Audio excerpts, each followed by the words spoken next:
what's our takeaways? I just want to say a little bit about the hidden costs and the benefits and how to start. Hidden costs. Well, what we see today is the link between chronic anger and depression. The second thing we've seen is this creating negative reciprocity. Why would we want to do that when we could create positive reciprocity? You know, in a lot of ways, we are the center of our universe. We're sending out all these, you know, these statements and these interactions, and people are reflecting back to us. You know, the heart before you is a mirror. See there your own form. Okay. And then I want to say, too, the likelihood of being promoted is diminished if you're a first assumption leader or colleague or person, because first assumption leaders aren't effective. And the second thing is they can't solve problems. And the second thing is nobody trusts them. So I worked with this one group, and they all, you know, their colleague was a first assumption person. He blamed everybody and gossiped about everybody. The organization tried to promote this guy.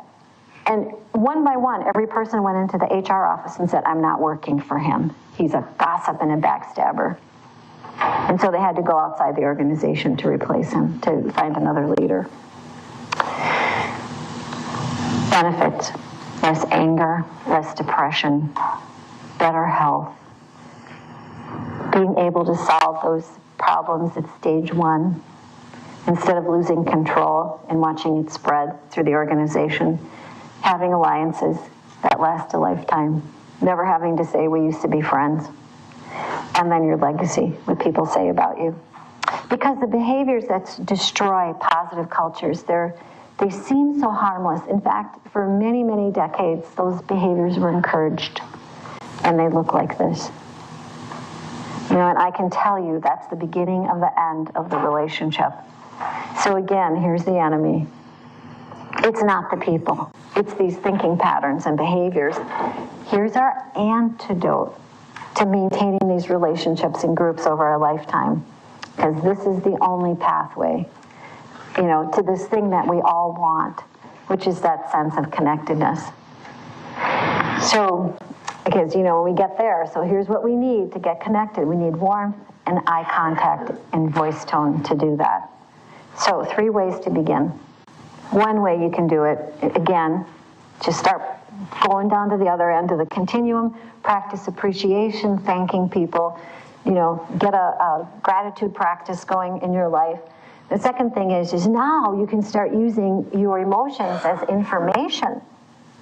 So I was thinking, you know, we all have this very, very reliable coach in our bodies that we carry around with us all day about our thinking patterns, and those are called emotions. So when we find ourselves, if we can pay attention and we find ourselves feeling angry, you know, go upstream. What am I saying to myself? Is it helping me solve the problem? When we find ourselves feeling like hopeless and depressed, you know, just go upstream. What did I just say to myself? I was in a really good mood, and all of a sudden now I feel terrible. What did I say? Because then what happens is emotions become signals to our thinking patterns.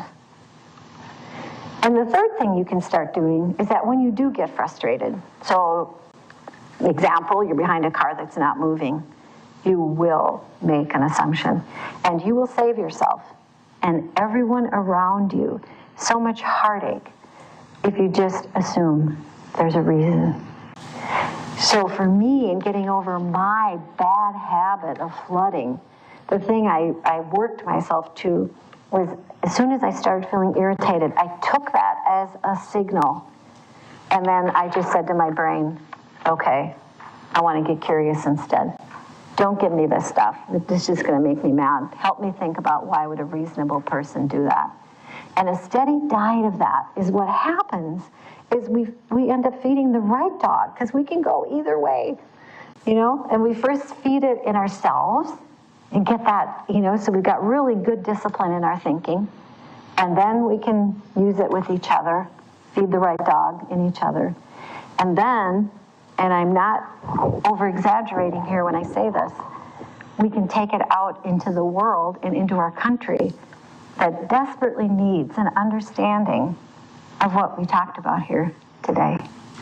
So thank you so much for coming. So much. Thank you.